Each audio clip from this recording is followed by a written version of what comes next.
Hello and Assalamu alaikum to everyone. My name is Zara Qureshi and I'm team lead here at MedAngle. I'd like to welcome you all to another episode of MedAngle's live series, It's a Match, a deep dive into Match 2024. Over to you, Omar. Assalamu alaikum, guys. My name is Dr. Omar Hayat. I'm currently the managing director at MedAngle. It's been 4 years here to be a part of this organization. And today we're going to be doing a deep dive through Match 2024 with our amazing speakers here. So I'm just going to go ahead and give it over to Rohil. Go ahead, please introduce yourself and let us know more about yourself. Thank you, guys. Thank you for having me. My name is Rohil. I graduated from Shifa College of Medicine in 2019. I matched emergency medicine at Rutgers Robert Wood Johnson Medical School. This is in New Brunswick, New Jersey. Really looking forward to starting residency. I've always been an EM guy. You know, it's just been something I've always wanted to do even before I got into med school. So really happy I matched and really happy to pay it forward. Something unique about my journey, I'd say that I started my career back in the US, did my medical school in Pakistan, and then went back and worked as a scribe for a while before applying again. So I think the job aspect of it, really helped define my career in emergency medicine. Okay, that's actually really nice to hear. Okay, moving forward to Versha. Go ahead and please introduce yourself. Thank you so much, everyone, for having me today. I'm Versha Kumari, and I'm a medical graduate from People's University, and I graduated in 2022. And I've been matched in Family Medicine Good Samaritan program, which is in Long Island, New York.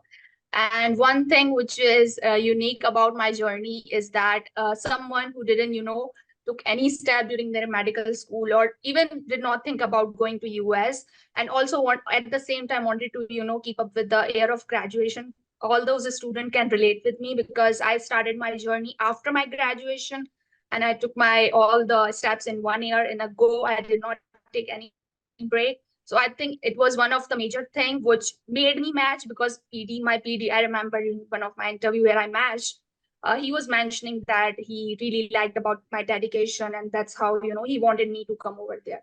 So it's one of the things which highlights me and yeah.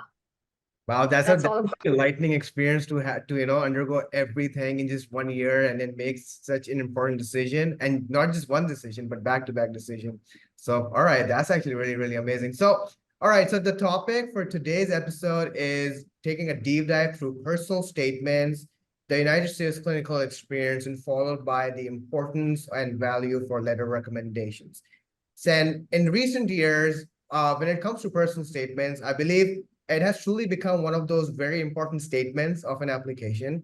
So I think the best way to start off the discussion would be its importance and weightage of what it truly has when it comes to an applicant's applicant's application. So Rohil, giving over to you, what do you think would be the importance of weightage of a personal statement currently after going through the match? Yeah, so I've gotten some good advice on this actually. The program I matched that my mentors were actually one of the APDs there and another clinical faculty at the same program. I actually used to work here, so I developed a relationship with them and they helped me navigate emergency medicine.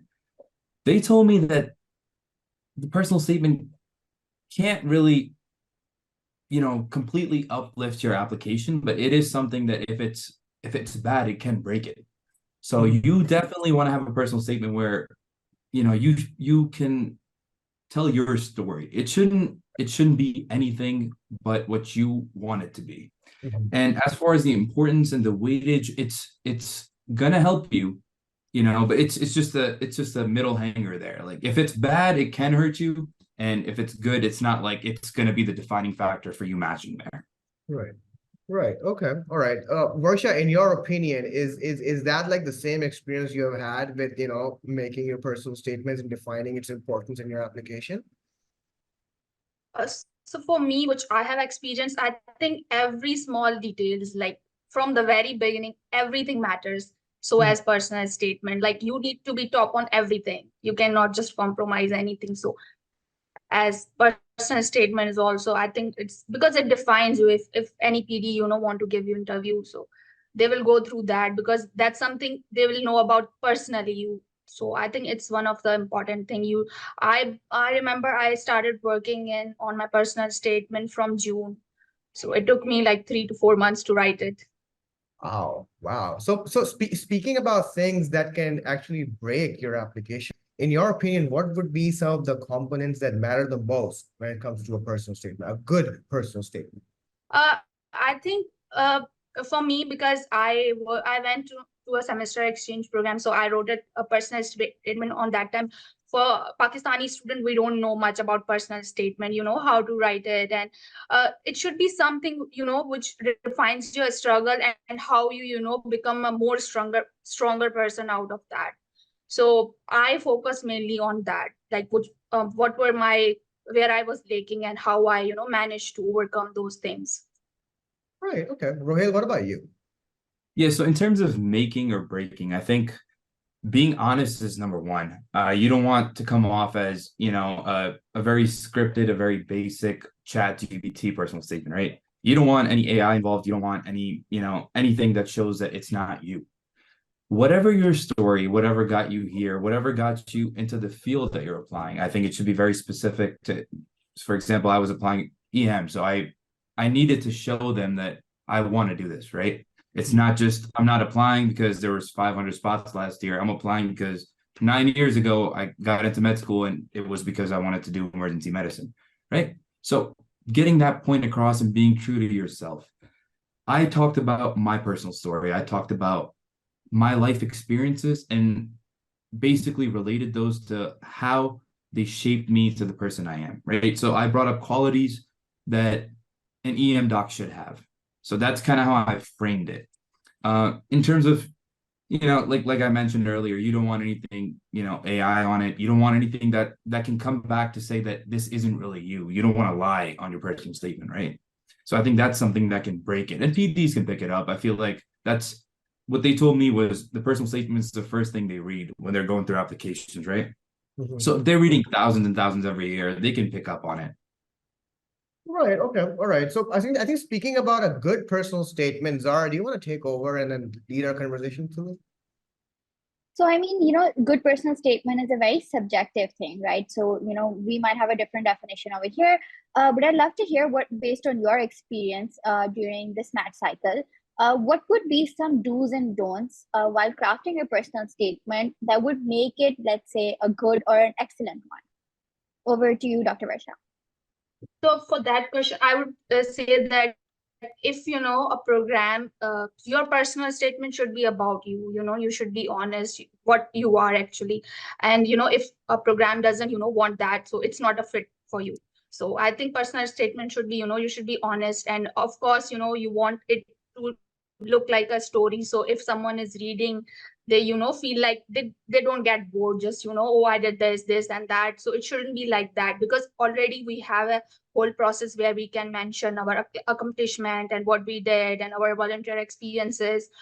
So I'm majorly focused on about my whole journey, that how I got into the medical school and what pushed me to do that, because the background I come from, it was not a goal. So yeah, I think if a program really is fit for you, they will definitely take you. I think that covers a lot of the do's, a lot of the good parts that you should include. But Dr. Hill, would you like to add anything about what you should make sure you don't include in your personal statement? What is something that maybe program directors, when reading it, are like, okay, no, this is not something we are looking for? Yeah, sure. So I'd say you don't want to repeat your whole application, right? There is nothing wrong with bringing up a topic that, is important to you or something that you can tie into your general story. But you don't want to start listing, okay, I worked here, I did this, I did that. It shouldn't be a list of things you did because that's already there. They have that. You don't want to talk about any of that. Apart from that, like I mentioned earlier, I think it's about being honest. You don't want to get caught in a lie. You don't want to lie in general in medicine, anyways, but you don't want to put something there that's not true. I think that's as much as the don'ts to it. I don't think there's much that you can put on there apart from your story, that would actually throw you off. Okay, so another question I have is, I know Dr. Varsha has already mentioned her timeline on when she started working on her personal statement. So I think if I remember correctly, you mentioned you started working on it at around June, right? But Dr. Rahel, I'd love to hear from you, and I'd love to hear what sort of timeline you would advise people to keep in mind and people who are applying for the upcoming Match 2025 cycle? What should it look like? Yeah, so I'd say it's definitely something you want to start working on earlier. I do think there's other factors to consider. I think I not everyone is the same type of writer, right? Like this is, to say the least, it's just an essay, right? Like you're supposed to write an essay. That's all it is. So if you are a good writer, if you are someone who can, like I would always do essays last night before the exam, like that's just kind of, or like before it's due, right? So if you're that kind of person, even then I'd say like give it a couple of days. I had 4 drafts. It was the same story, but just trying to make it fit onto one page. I think, like once you start writing, you can kind of go overboard. You don't realize, your story might be longer. My first draft was a page and a half. So to cut it to a page, everything I looked at, I figured I want this to be in it.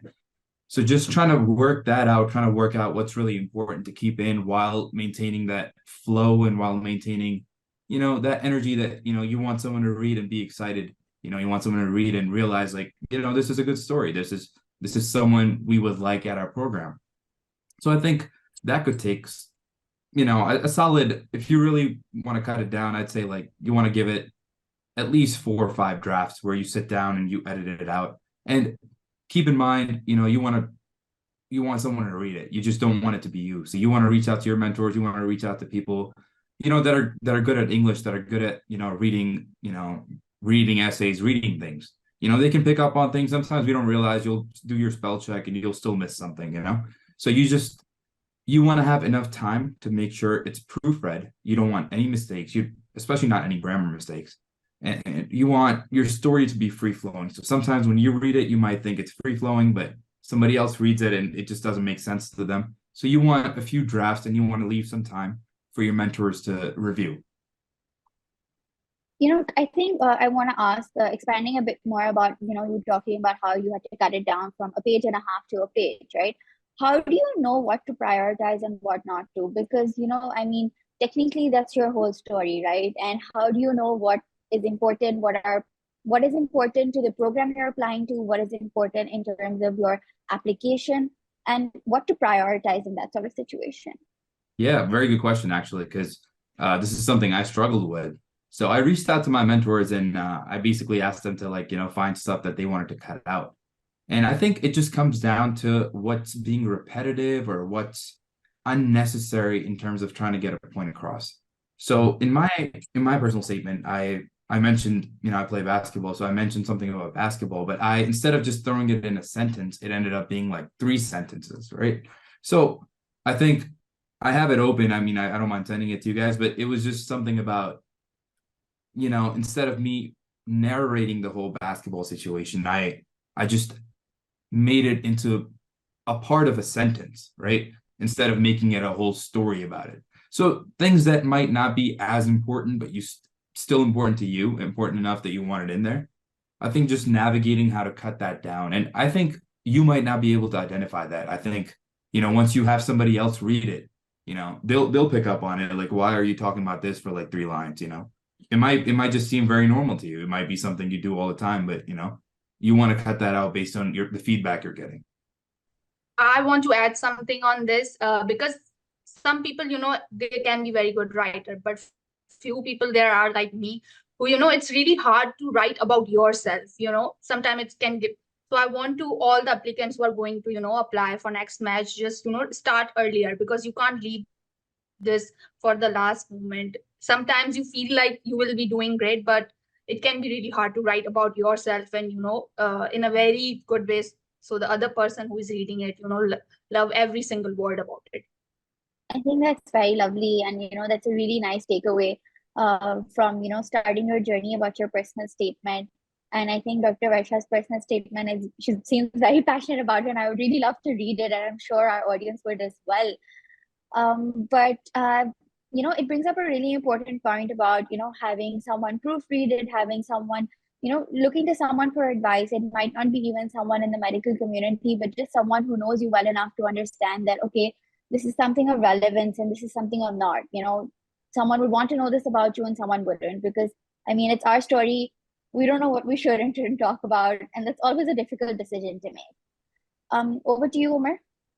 Yeah, I think that's exactly what I was thinking about, because writing a personal statement is just part one of the process. Reviewing it, making corrections, and making it adjust on that one page, as Royal mentioned in the previous parts, that's what counts. So, Varsha, I'll hand it over to you. Could you take us through regarding how can you possibly reach out to mentors, reviewers, and how do you get that opportunity and ask them to, go through your personal statement and suggest you the changes which are quite essential before making your final draft?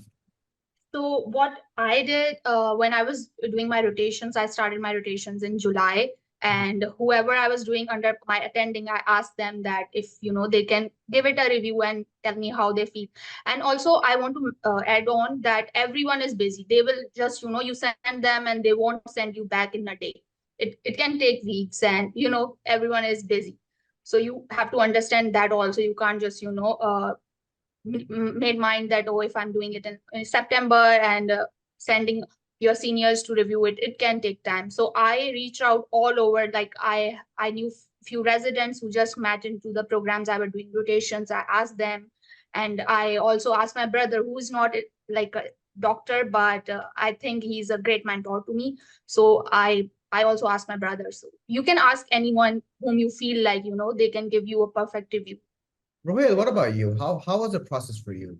Yeah, just to add to that, actually, I do want to bring up that you don't, at least in my opinion, and what I've been told is you don't want too many people involved because everyone will have a different opinion, right?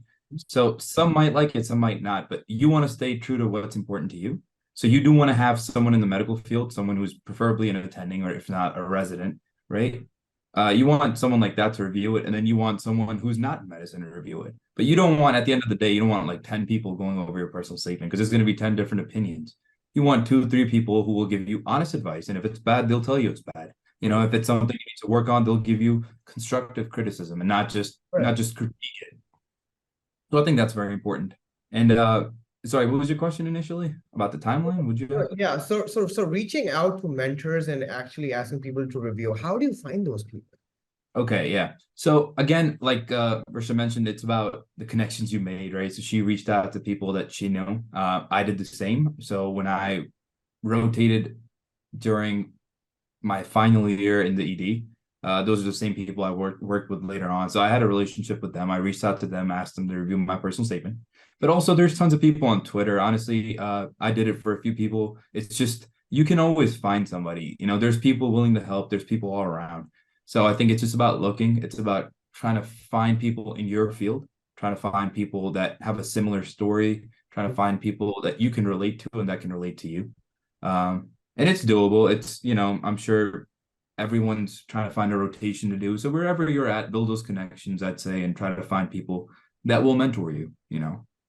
Right. I mean, yeah, that actually makes sense. And I think it kind of blends in with the fact that also how doing United States clinical experience also comes in count here, because that's actually how you end up meeting people and Yeah. interact with those like-minded individuals that could mentor you in the future. So yeah, I think that was a beautiful point. There's one thing that took a really huge flight in 2023, and that was the use of AI. And I think this has been one of the very popular conversations around this, that some people really discourage it, some people are openly using it, while some people are just supplementing their applications with the power of AI. So Ruhail, what is your current position on using AI and integrating its power into making a personal statement a masterpiece? So there's actually Versha's probably gonna second this, but when you're filling your ERAS, right, the last like check mark to submit is you certify that you do not use AI for any of your application. So to use AI you cannot do it, right? It's just outright like you're not allowed to. You can use certain things. Yeah, I used Grammarly. I feel like I'm pretty good at grammar, but I just I wanted to double check everything. I wanted to know that there's no specific mistakes that I might be missing. And this was before I sent it to anybody to review. Right. So I think that's one thing you could use. But other than, like ChatGPT, for example, like it's easily traceable. And, it comes off like, for example, you'll hear me talking and you'll hear the words I'm using. 6 months later, you'll know how I talk, right? You'll know like, okay, this is his vocab, this is his way of talking. And if your essay or if your personal statement's completely different, it's not going to make any sense. And people will pick up on it sooner than later. So I'd say stay clear from any of this stuff. Anyone telling you otherwise is, not telling you the right thing. There's ways to make sure that your thing is perfect. There's ways to make sure your grammar is perfect. You don't need AI, at least not in this field, right? AI has great uses. Even in medicine, there's going to be different ways we can use AI. But in terms of, you don't want to plagiarize anything. You want this to be you. And it doesn't have to be, you're not supposed to use, like fancy words. It's just make sure it's true to what you are. Be that person in your personal statement. Don't try to be somebody else. They want you for you. They don't want someone who's phony. They don't want someone who's, trying to be somebody else. No, I think that's completely understandable and makes sense. Varsha, coming over to your experience with the personal statement, do you think is there any other tool that the students or the MASH 2025 aspirants can actively integrate into, making their personal statements a good one, apart from Grammarly? Honestly, I did not use anything. I even did not use Grammarly. I was thinking about it, but then I asked, as I mentioned, asked so many people to review it. Then I was confident, and for AI, I would not recommend because it uses the same pattern. Even if we use, for our daily lives, it uses the same pattern, and even the words are same. Anybody who is smart enough, they can catch you. So AI is completely red flag. All of us has worked hard so much, and we don't want to put ourselves in danger because of just we don't want to work a little bit more harder. Right. No, that absolutely makes sense. And I think with that being said, our personal statement segment now comes to an end. The next portion of the conversation is, I would say, one of the hottest conversations these days, and that is United States clinical experience. I think the reason this has become one of the hottest discussions is because I think as we go into the future, people are just getting so much more awareness about these opportunities. Programs are, increasingly demanding such an experience from UTK. And, it's just, it has taken a huge flight recently as well. So, Zara, I'm going to hand it over to you, and you can start off with the United States clinical experience, followed by LoRs. Thank you. So I'd like to start off by asking a question that I know I had when I was trying to figure things out, and I'm sure a lot of our audience also has as well. This is something that causes a lot of confusion. So what exactly is the difference between an elective, an externship, and an observership? Dr. Raheel? Okay, I'll go. So elective, observership, and externship, right? So observership is basically what you're doing when you're standing there and observing what's going on, right? You're a shadow, basically. Observership, shadowing, it's one and the same. So your role mainly is, you still need to get certified by the hospital. They'll give you a badge. It's going to be something that, you most likely do after you graduate from school. And it's just to kind of, get a sense of how the healthcare system works there. Whether you're doing it in surgery, emergency medicine, ICU rotations, whatever the case may be, it's you standing behind, basically not really talking, not really interacting with the patient. At least you're not supposed to. There are opportunities that your attending might let you, but generally what you're supposed to do is kind of stand around, you see how things work. And, the more you know, the more you'll pick up. You'll see how physicians are interacting with their patients. You'll see how the house staff works. You'll see different roles of different people in the hospital. So I think that's just to kind of gauge, how the healthcare system works there. And it's very different from what we have here. So if anyone ever gets a chance to, be an observer somewhere, I would still take it. Now, coming to an elective, right?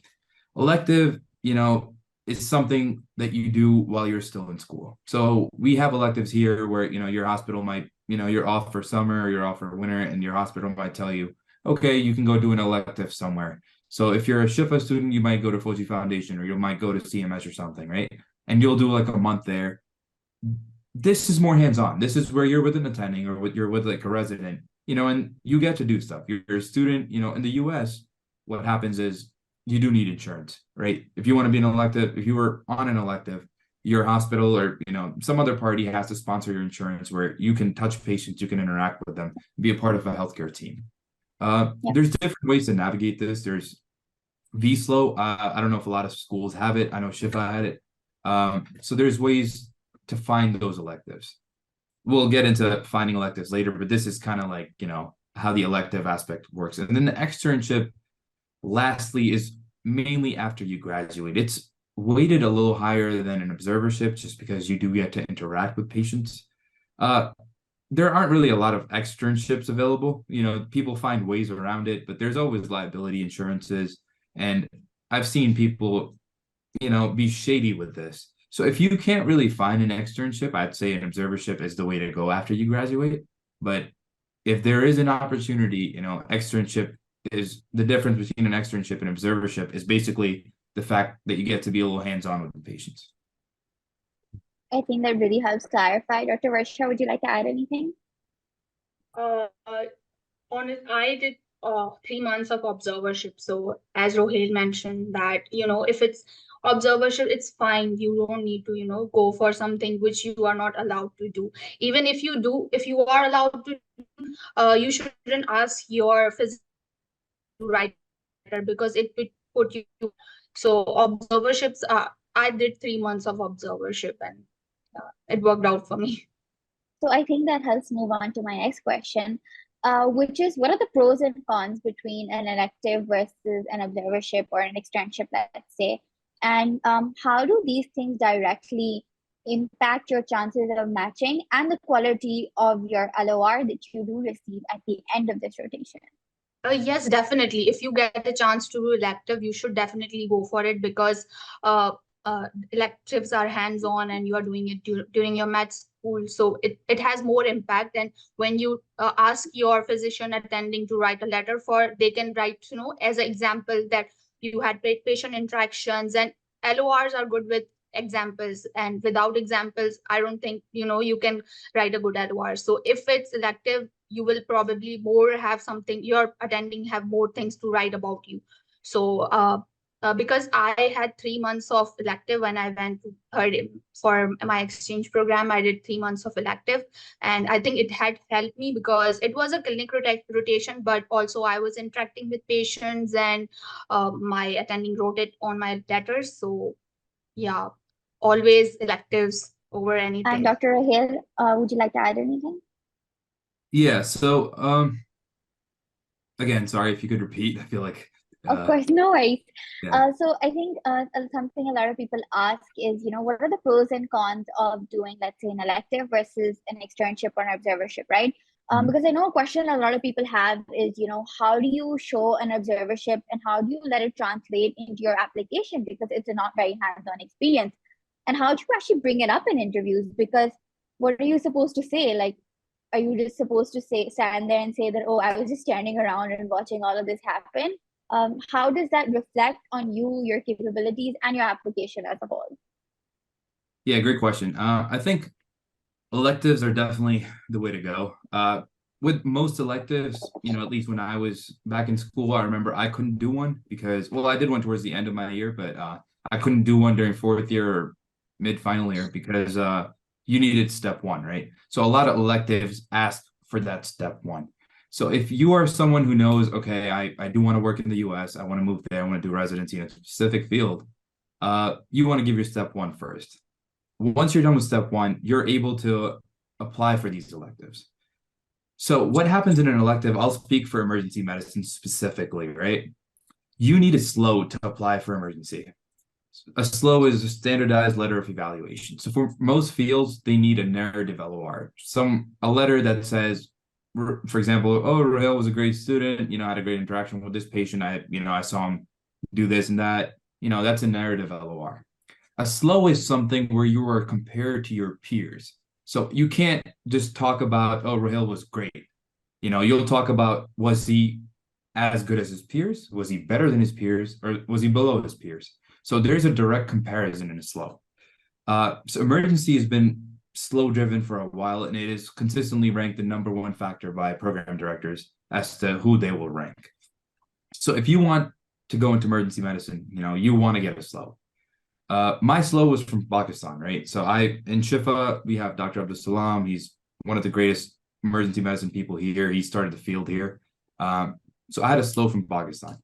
I wasn't able to get one in the US because I hadn't done my steps in time. So I think if that would have been, something I had, it definitely goes to show that I want to do EM and how I compare it to people who want to do EM, right? So it's a direct link. Compare that to an observership where, yes, you are kind of standing around. You're trying to learn, you're trying to observe, you're trying to see what's going on. You're seeing what orders people are putting in, you're seeing patient complaints, you're seeing, actual pathology. But you can't show off your skills, right? You can't talk about, oh, this is what I would do. This is, unless they ask you directly, unless they're like, hey, Rahel, what would you do for this patient right now? You'd be like, okay, I want to run these labs, I want to do this. But that's based on how your preceptor views you. And there's ways you can try to be better. There's ways where you can try to be, more active per se. You want, you can show that, hey, you're interested, you want to be standing up, you want to be, walking around, you want to help anybody with anything, offer your help with anything. That's one way to stand out in an observership where, you don't have direct patient responsibility, but you're the first guy who's like, oh, I can help with that. Oh, I can do that for you. Oh, you want me to do this? So being forthcoming, being proactive is something that can really, really stand out in an observership.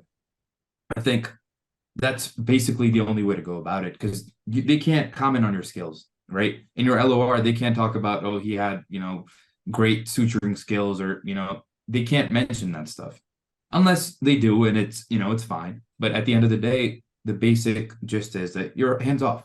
You can't really do much. So if you can, to recap it all, if you can try to find an elective in a field that you want to do, work your butt off, make sure they know that you really want to do this. If not, if the observership's the only thing you got, then make the most of it. Make sure they know that this person really wants to do this. And this person is here to learn, not just stand around. And despite the limited capacity, he's willing to go, 110%. He's willing to go above and beyond what the scope is. And that's basically, at the end of the day, what everyone's looking for in anybody they hire. It's not even medicine.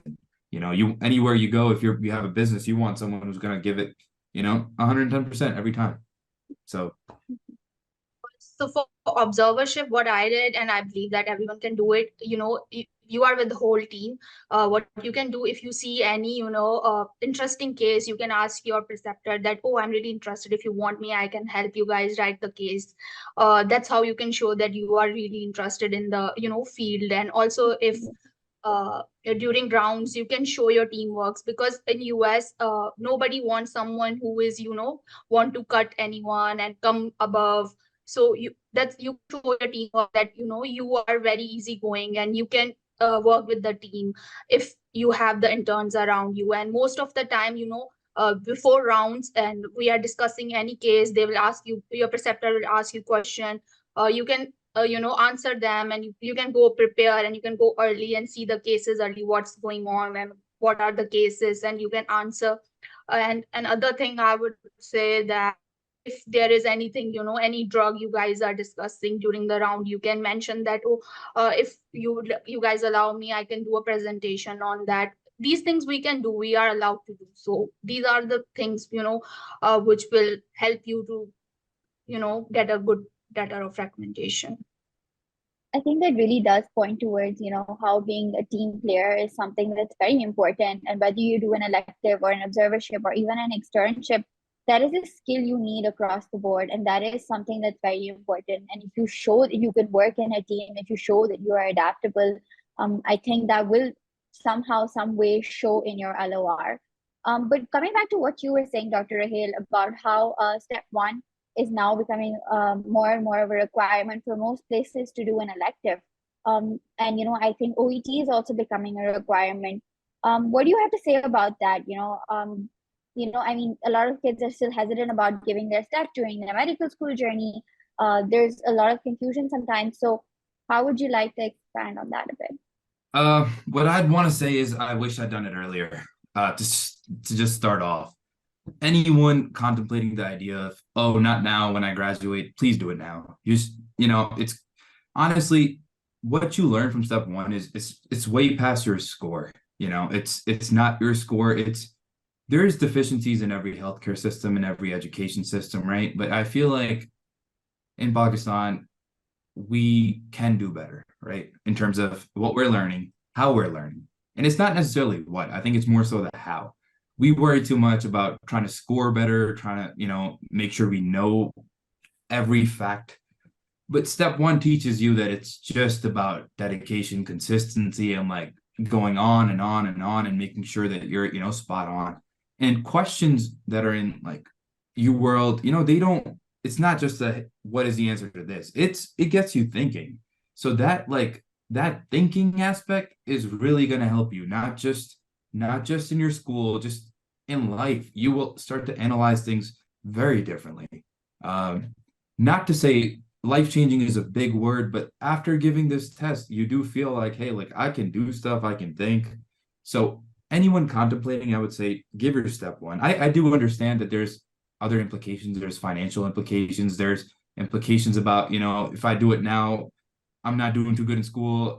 My prof is coming up. How am I going to manage all this? Everything works out. This knowledge isn't going to hold you back. It's going to help you. If you're in fourth year, my advice to any fourth year out there, I tell my sister this all the time.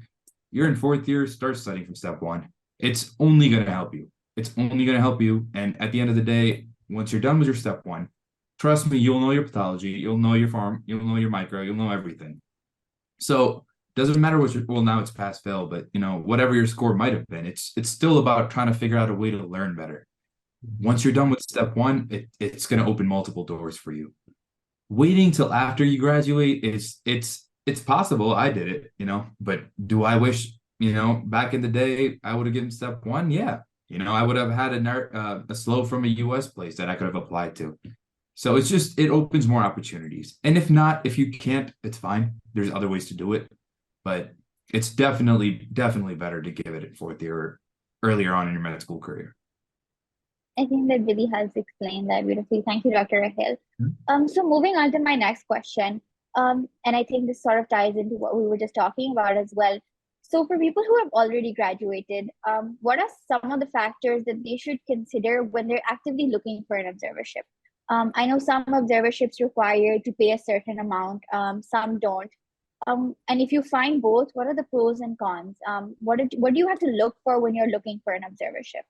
Dr. Versha, would you like to start? So I'll be very honest that if you are, observership, your main goal should be a residency program which is IMG friendly, which is friendly to international medical graduates. It should be your goal. If you can't get it, you can also, do rotation at any clinic, which is also helpful. I've seen people, match with letter of recommendation from clinic because you have to do the hands-on experience and your preceptor will write it on the letter and it will be a stronger letter than, you're not doing anything.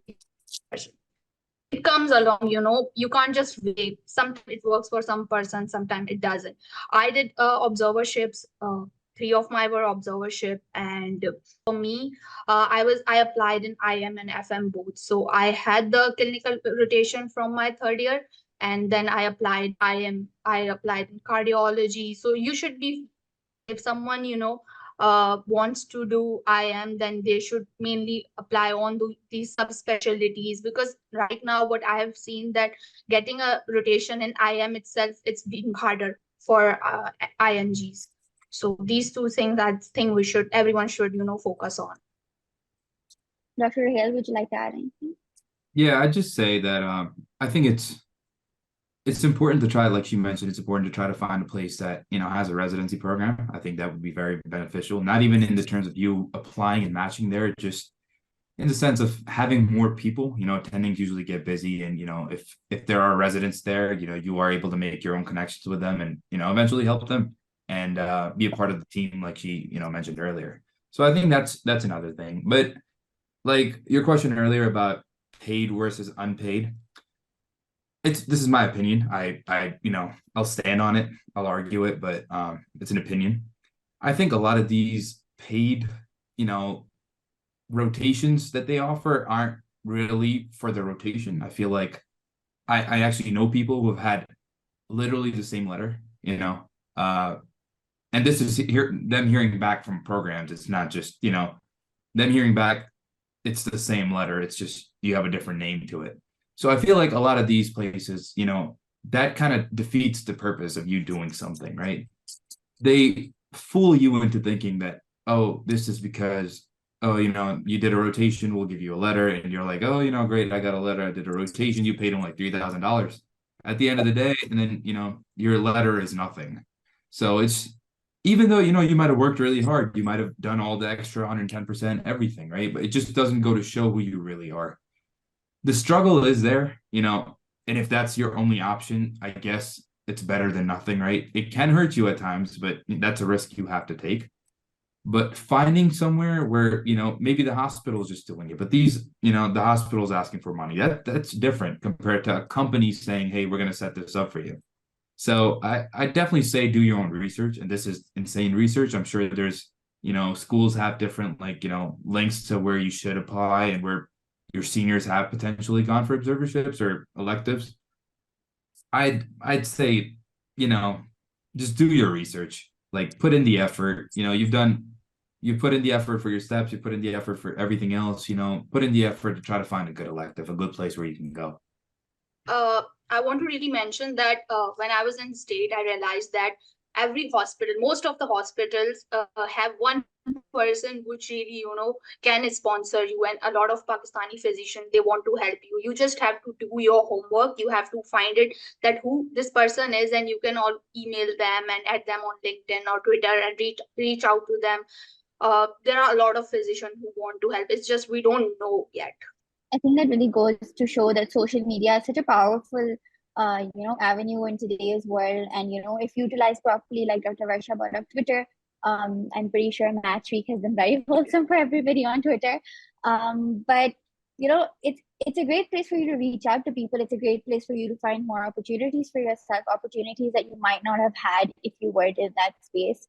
So for people contemplating whether social media can be used for this, I think that's a great example of how it can be.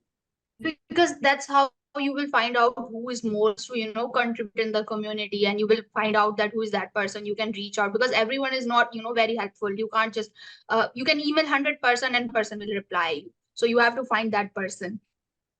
Definitely, for sure. Over to you, Omar.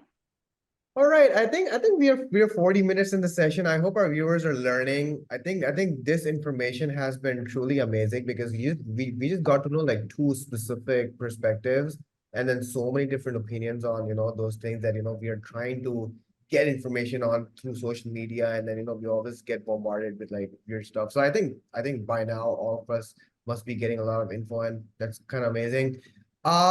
There's just one thing that I think every student nowadays is thinking, specifically because getting a clinical experience through all these companies and through all these different accesses, apart from getting to know the hospital or finding sponsors, has gone easy. So my question to Rohil would be that currently every student is thinking that they want to do a clinical experience, but what is that one lucky number? How many months of this clinical experience should they have before they're applying or sitting for the match? So again, I'll be specific to EM. I'm sure other specialties are different. For EM, I know that it's not so the number, but it's like the quality, right? So did you do something? Did you, was your preceptor able to analyze what you did? Mm-hmm. So let's say you do a month of, let's say you do an elective, right? In your fourth year, final year, in the ED somewhere. And, you get a slow out of it. So EM, I think, needs two slows, one home and one away, right? So right. One, if your home institution has an emergency department, right, your preceptor, or a residency at least, mm-hmm, your preceptor can write you a slow. Mm-hmm. If not, you can even try to, let's say you're in, I don't know what other school, but let's say Fuji Foundation, right? Let's say you're in Fuji Foundation and you don't have an emergency medicine residency, but 30 minutes away, Shifa has an emergency medicine residency. Your fourth year, you can go there, do an elective, and then, find a slow, because only a residency program director can write a slow. That's one slow. For your number two, you can try to find somewhere in the US, and preferably if you can get two in the US, it's great. But if not, you need that one slow. Right. And that's basically where your elective aspect comes in. Anything else you do for emergency, I worked in a pulmonology clinic. I worked in I did a bunch of other stuff, but clinic work, right? So if you're in a clinic, yeah, you do get to see stuff. Do I think it ties directly into my EM skills? I don't think so. I don't think it doesn't really relate. And a program director or APD or anybody in a program looking at my application is going to weigh it less compared to even that slow from Pakistan, where they're like, okay, you know, at least he got to talk about his clinical skills and got to talk about his patient interactions compared to the people that were around him. So I think that really speaks to, you know, how important that letter or that rotation might be. So if you're able to get one, you're able to get two. I think that's enough. I don't think you need to, at least for EM, I don't think you need like 6 months of US clinical experience. Anything might help, but I don't think it should keep you from applying if everything else is ready for you. Got it. Versha, what about you? When it comes to internal medicine, I think this is where a lot of diversity is, you know, experienced by a lot of students. So in your opinion, what would be an ideal number, if there is one, for getting an access to USCEs on your application? So for most of the program, it's 3 months. You need to have at least 3 months. And from these 3 months, you can get, you can get 6 letters, because over there, all the, physicians are working like 2 weeks per month. Sometimes it's alternate, like 1 week you are with physician, then another, then the same physician, then it's like 4 weeks. A physician is working like 2 weeks straight, then 2 weeks. So you can ask them to, so you can get 2 letters in a month. That's how, I did. And then I uploaded these letters according to my programs, and I thought which one will be the best fit for. So at least for me, what I have learned, 3 months is the minimum requirement for most of the programs. Gotcha. Okay. So now I think we have naturally transitioned over to the discussion of letter recommendations, because that is the ultimate outcome that students are expecting, alongside getting experience, getting hands-on wisdom from their preceptors. Rohil, I'll open this, I would say, dilemma to you first, that a lot of students in Pakistan have this, you know, confusion going on, that if you're getting a letter recommendation from a PD, and if you're getting it from a regular MD in the US after completing a rotation, how do both weigh on their significance, and what's the importance of both of them? You can answer when it comes to EM, but then generally as well, if you have any information. Okay. Yeah, so I think this is to say like a general concept in general. I don't think it's necessarily PD versus just a normal MD. I think it's more so academia versus people not in academia, right?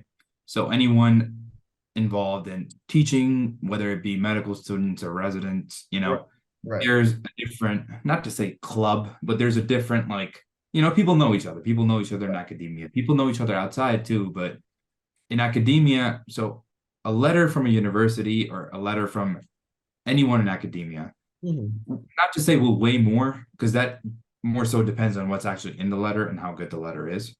That name might mean more to somebody else in that area as compared to, you know, if you go to a random, you know, a pulmonology clinic and you rotate with some random doctor compared to someone who's actually in a residency program, let's say, you know, 30 miles away, 50 miles away. They might know someone in their field that's, you know, 50 miles down the road. So I think just people in academia, they know each other. They get the same letters every year. And I think that name might mean something to somebody else as compared to, you know, someone who they might not know. And it can be the other way around too. It can be, you know, they might know that random pulmonology clinic, and they might not know a new, you know, person who just came in that hospital. So I think it's more to say someone involved in teaching is better able to analyze how you're doing, better able to give you feedback on it, and better able to write you a letter. Versha, do you have any comments on this variation between these letters, between academia versus someone who's working at a clinic and is not involved in teaching? As Rohit mentioned, that obviously it's, has more weightage, because if, you are uploading a letter who is a program director, they might know a lot of people, and a lot of people might, there are likely chances that whatever program you are applying, they might know that person, and it will give you upper hand. So yeah, one of my letter was also from a director, and I think it has helped me a lot, because there are likely chances that, some program might know them. So yeah, I also believe in this. It also helps a lot. All right, that sounds good. I have a question here, and I think this is for both our panelists. In your opinion, what is the most important part of your letter of recommendation and why? That's a tough question because the most important part of your letter, right? Because we don't really get to see our letters. We don't know, you just have to. So for people who don't know, you have to waive your letters, right? Waiving means you don't get to see what's in it. So when your preceptor uploads your letter, it's just you don't see what's written in it. And that's tough because, how do you know? Like, you're supposed to just base it off of your interactions with them. Like, if you were cool with them, hopefully they write you a good letter. And maybe you were cool with them and maybe they just didn't like you and, they can mess it up for you. So I think that's just a weird way, that this works. I don't think it should be that way, but, it is what it is. I'd say, I don't know. Honestly, I don't think I can give you a specific part. I think it's just if they are able to provide the program director that you're, the program that you're applying to with information about who you are, one, as a person, two, as a potential physician. I think that's all that you can really ask for. And, you'd hope that they can speak on your character, if you're a good person, obviously. If you're not, hopefully they don't speak on your character, but if they can speak on who you are as a person, they can speak on, who you are as a physician. That's all you can ask for. And it's on their discretion. It's not something that you can be like, hey, make sure you put that in there. Because if you say that, like, there goes your letter, right? Like, you're not really getting anything good out of that. So it's just, I don't think you can be too eager about it. I think it's just something you throw out saying like, hey, I'm sure you must be busy. Other people might have asked you, but if you might have any time, would you be able to write me a letter of recommendation? I'm applying for the master's here. And, hopefully they say yes, or hopefully you have it worked out beforehand. But what they write is on them. Like, you can't control what's going to be in it. What you can control is everything that you can do to make sure that, what they see is your good side. That's all I have to say on that, I guess. Thank you, Dr. Hill. Dr. Versha, would you like to add anything? I totally agree because we don't know what's in our letters. What we can do, make a good connection with your preceptor and don't ask for letter, in the beginning days. Try to ask it like when you have like 3-4 days left and ask your preceptor that email them that, you want to meet them for 5-10 minutes if they are free and tell them about your situation. If they are American, that you are international medical graduate and how much the, weightage hold this letter, how much it is important because step one being pass fail and now even the score does not matter that much. You can try to make them understand that what your situation is and they will and you can also request them if they can write any of your patient interaction or any of your presentations you did or anything you did extra. I think that will help to get a very strong letter. I think that really goes to show how important I think transparency is throughout the whole process. Even when you're going for your elective or your observership, if you are transparent with the preceptor and with the attending at that moment, I think that will go ahead and reflect eventually in your LOR. So that leads me to my next question as well, and it's something I think Dr. Hill brought up. What is waiving of LORs, and how does that impact you as an applicant? Yeah, so I think waiving is something I personally don't like. I'm very like I like knowing what I'm doing. I like, having all my things in front of me. So just the fact that just to basically say what waiving is, it's a checkbox that you click saying that you waive your rights to view that letter, right? So waiving just means you don't get to see it. So whatever somebody else uploads, you live with it and you say that, okay, I can't see it, but I trust that that person put in something good for me. So that's basically waiving. How it impacts you, I think it just, like if you're having a tough rotation, someone might be like grilling you every day, like asking you random questions, then, you're probably getting half of them wrong. And it's fine because you're a student, like you only know so much.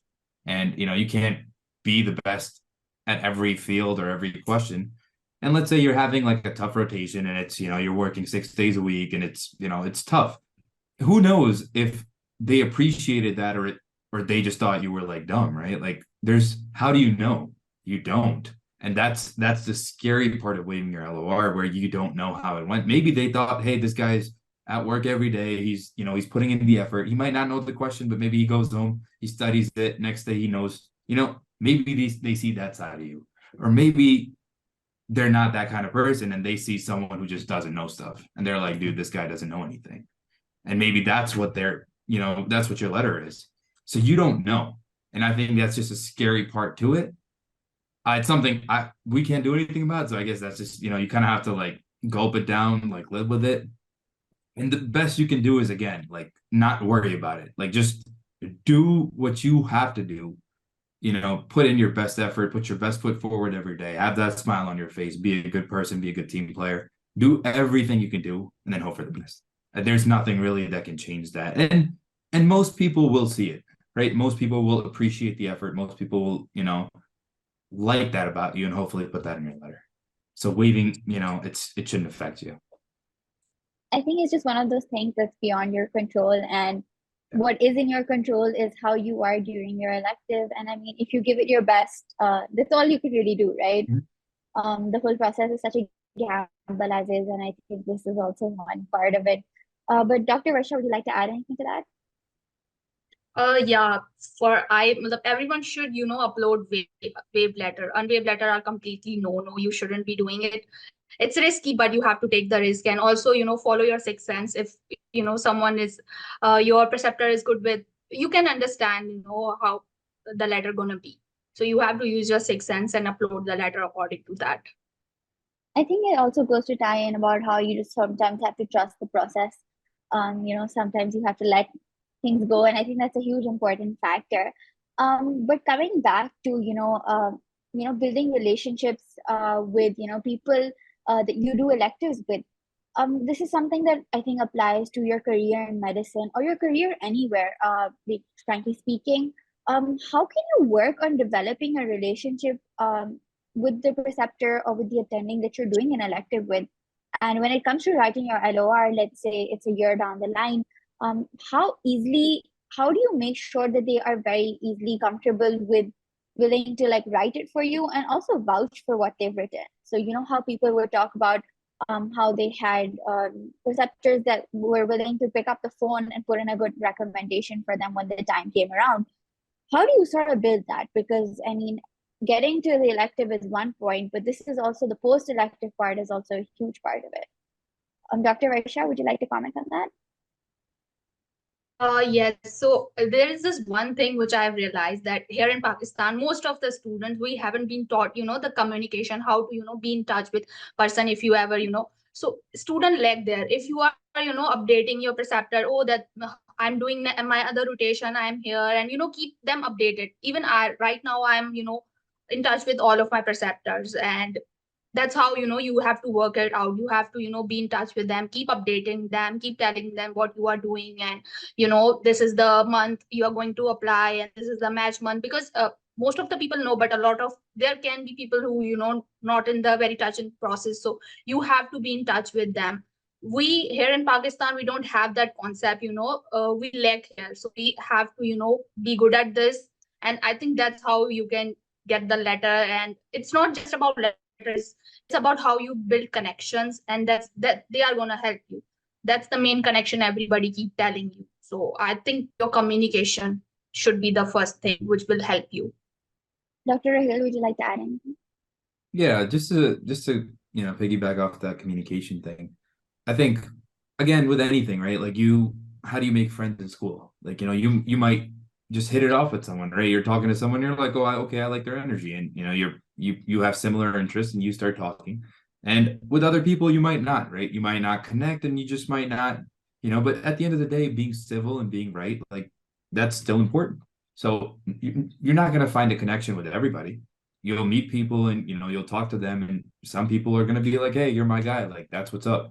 Other people are going to be like, okay, like, cool. All right. But they don't want too much of that. And I think sensing that and figuring out who is, willing to help and who's willing to have those conversations with you and who's not.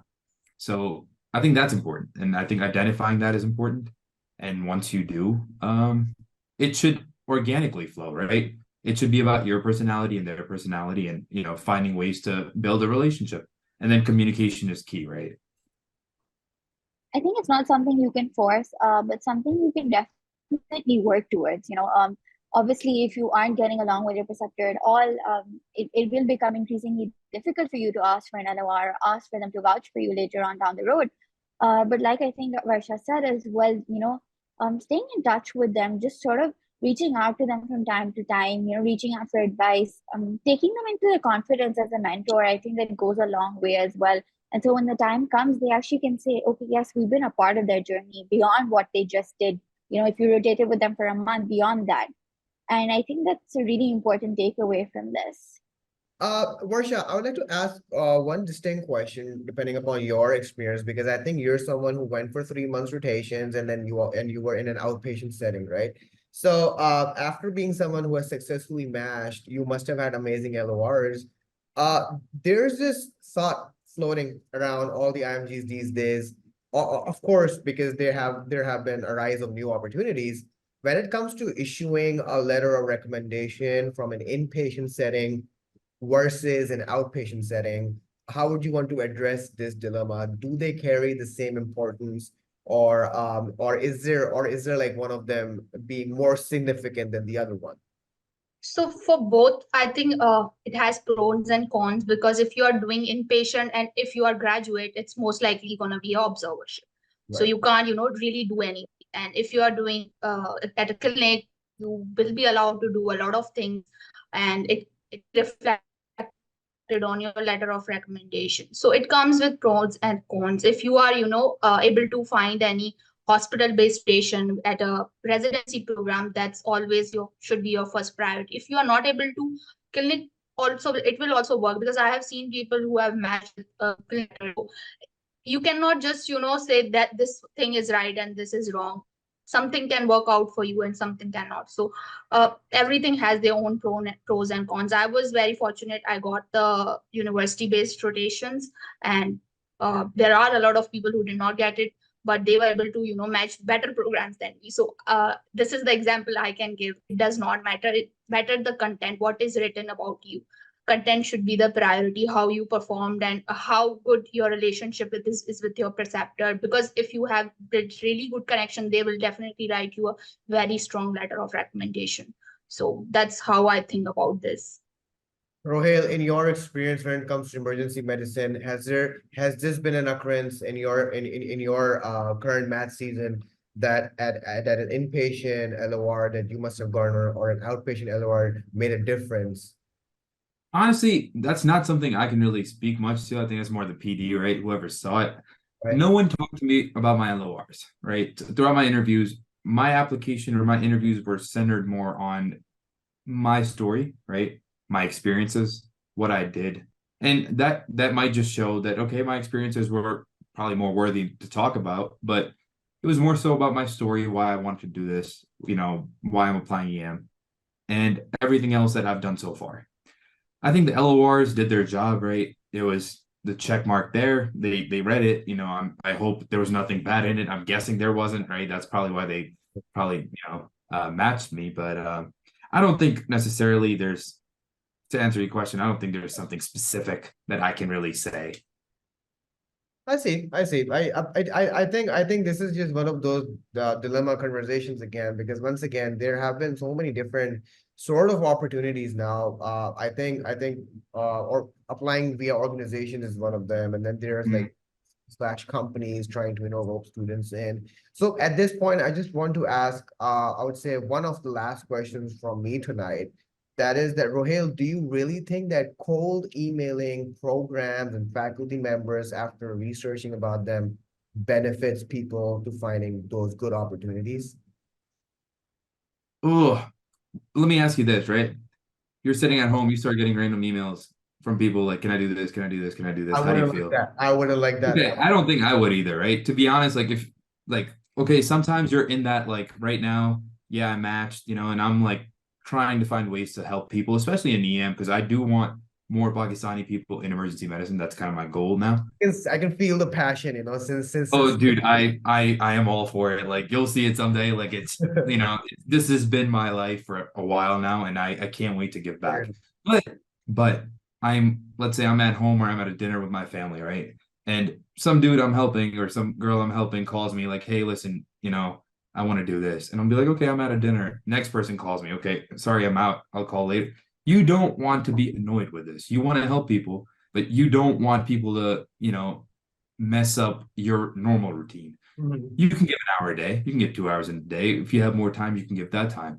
But at the end of the day, I would certainly not like 50 emails that I'm never going to look at, of people just emailing me saying, hey, can I do this with you? Can I do this with you? I think if you find someone who's put out an offer in a certain way, like, someone on Twitter who's like, hey, my DMs are open, feel free to reach out. That's different. But getting someone's email and sending them an email saying, hey, I just found you, like, I want to work with you. Like, I don't think, at least I wouldn't appreciate it. I can't say for everybody. So I'm gonna follow up on that, and then I'll switch over to Versha as well. But okay, cold emailing has its own disadvantages. Okay, and not everyone has that kind of a support in the US right now, so that they can sponsor them for a rotation. So, in your opinion, what would be the most ideal and the best way to secure United States clinical experience?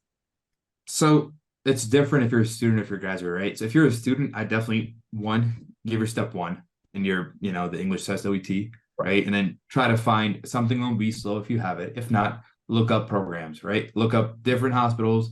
For emergency medicine, EMRA is a great resource. They have this EMRA, the Emergency Medicine Resident Association. They have this this map on their website, right? And then it gives you different EM programs, and it gives you information about their program director, their program coordinator. So you can definitely find programs. Right. After that, you can call the program coordinator and ask if there might be any opportunities for you to rotate there, right? Some programs might have it, some might not. But that's calling a program coordinator is official. It's something where you're trying to figure something out. It's not, if you email the PD or if you email like a normal or a regular, like, APD or somebody else there, it's different. Like, they don't want that email. But the program coordinator's job is to kind of manage all these calls and manage all these people looking for information. So I think that's one way, right? Right. If you do graduate and, if you're done with school and you're looking for something afterwards, I think the best way still is, one, through your colleagues, people right. who've probably gone before you. And secondly, again, through doing your own research, finding those places. Okay, Versha, what would be your take on this? So my point on this, I would suggest that, you can't just randomly email every other person with that same format. You have to do your homework. You have to see what person, really fits with your CV. You have to build that CV. Then you can reach out to people, and you also have to, work that if that person is active or if they want to, they are helpful enough, then you can email those people. No, you cannot just open any university hospital program and email the whole faculty. That's not a thing. You have to, work on this. And I don't think there is something wrong in it. I have example who have emailed like this. They have gotten really great opportunities. So I would really encourage students that do your homework, then, build your CV, then you can always reach people in US. They really want to, they want physician from, especially from Pakistan. I have seen they really want to, help coming students. They want to push us, so there are a lot of physicians who really want to help you. You just have to, find the right person, and you can find them by doing your own work. All right. I think that completes my part for tonight. Switching over to you, Zara. Go ahead. So I'd like to end tonight's episode by asking one last question to both of you. If you could give incoming match applicants, so for Match 2025, one piece of advice, what would it be? Dr. Hill, we can start with you. Okay. So I'd say two things, right? One, stay true to who you are. You don't want to come off as somebody who you're not. If you're an outgoing, talkative person, be that. If you're not, talk enough to make connections, talk enough to, just don't try to be someone you're not. And that comes off weird, right? That comes off as you're phony, you're not true to who you are. So whoever you are as a person, stay true to yourself, because you're going to find people giving you all sorts of advice, some good, some bad, some you might relate to, some you might not. So I think just, being true to who you are is really important. Secondly, I'd say apply to the field that you really, think you want to do. So people told me like emergency medicine, like you're not getting into emergency, like no one does emergency medicine. Why are you doing emergency? Someone actually quoted this, "Isko kya emergency lagi hai," right? So I was like, okay, like, and there's a lot of negative energy towards people applying outside the norms of like internal medicine or family medicine, like neurology. Those are what IMGs go into. But don't let anyone tell you like you can't do this. Like if you want to do EM, it is possible. If you want to do surgery, it is possible. If you want to do something else that you're really passionate about and you're willing to put in the time and effort to make sure that somebody else on the other side sees that you want this, I think that will definitely show. And I've had people tell me that, again, like you mentioned it earlier, you see my passion towards EM, and that's something I've repeatedly heard throughout my interview trail. And that's only because it's I didn't dual apply. I didn't apply to anything else. And I get people have circumstances, right? But it was just always about emergency medicine. And if there is something that you're, really, really passionate about, there's something that you really want to do, don't let people steer you from it. But put in the effort to make sure, people on the other side can see your passion to it. I think that's my advice. I think that's really wonderful advice. Dr. Versha, would you like to give any advice to incoming match applicants? Yeah. So last year, I want to add that last year I was one podcast from of MedAngle. I just had my step one like 2 weeks ago, and everyone told me that you won't be able to apply for like Match 2024. It's like you have to take a step two and you have to go for rotations. You have to PT, and everyone told me that you won't be able to do it. So all the students who are watching this, I want to tell them that nothing is impossible. You just have to be consistent and you should be work hard, and there's nothing you can't do. And I will second that on Dr. Rohil, that be yourself during your rotations. Just do not try to be someone else and do not lie on anything, even your process. Just be yourself and you can do this. If I can do this, anybody can do this. And I think on that wonderful note, we can now conclude our episode for today. More episodes will hopefully be following soon, so do keep a lookout. To stay updated with us, subscribe to our YouTube and follow us on our socials, Instagram, Twitter, and LinkedIn. We look forward to seeing you guys there. Thank you so much, Rohil, for joining in tonight. It's been a pleasure. Thank you so much, Versha, for giving us an opportunity to talk to you. I believe all the viewers currently in this live must have had an amazing moment. It's a match, a MedAngle series is one of our most anticipated moments of the year. And it's just amazing to getting to know two entirely different personalities tonight, one from emergency medicine, one from all the way into internal medicine, and finding ways of how we can define upcoming that Match 2025 aspirants and get them through this journey. But once again, guys, thank you so much for joining in tonight. And this officially concludes our session and our episode, which was on personal statements, United States clinical experience, and LoRs. Thank you so much. Good night.